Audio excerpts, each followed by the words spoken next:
But you said you saw a shift on the industry from the traditional marketing to more full-blown social media. Yeah.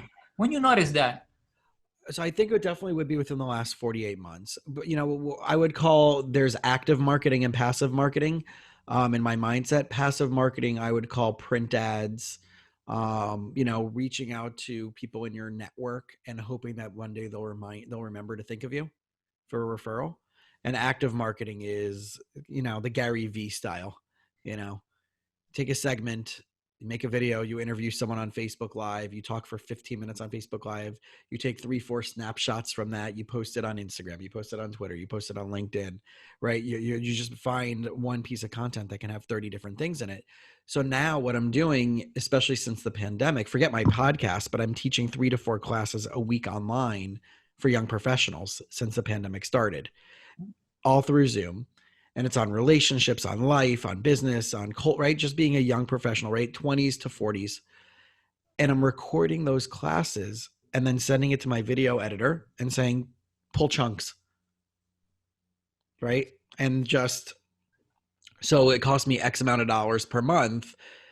And people are just constantly seeing, because people don't know what it's like to work with me. You don't know what it's like to work with a functional medicine practitioner because it's such a different world. So that takes time and education. And here's what your labs are here. Here's what your labs are here. This is what's missing when you look at this and not at this, right? And I do that with my clients where I say, show me your labs.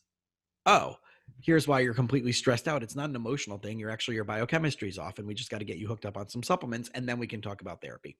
So, right, that takes time and constantly being in someone's face, but no one will know what it's like to work with me unless they see people working with me, unless they see me engaging and interacting. So my shift to active is, what's it like to hear Jason in a conversation?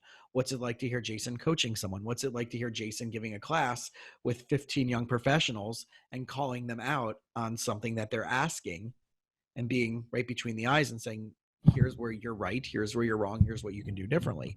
So I think that's the shift that I've had personally that's been the last 5 months, right? That much more deep attack. But overall in the industry, therapists are much more becoming social media. Everybody's an entrepreneur now, which is bullshit because they're not all entrepreneurs. So, No, I get it. I get it.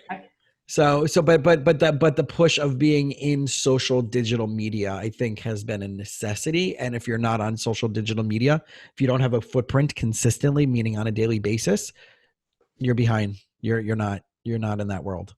I like that. I like what you said. You didn't put a title on it, but I do have a title that I've been preaching, which is basically show, don't tell people. Show Exactly. what you do, Yeah. don't tell.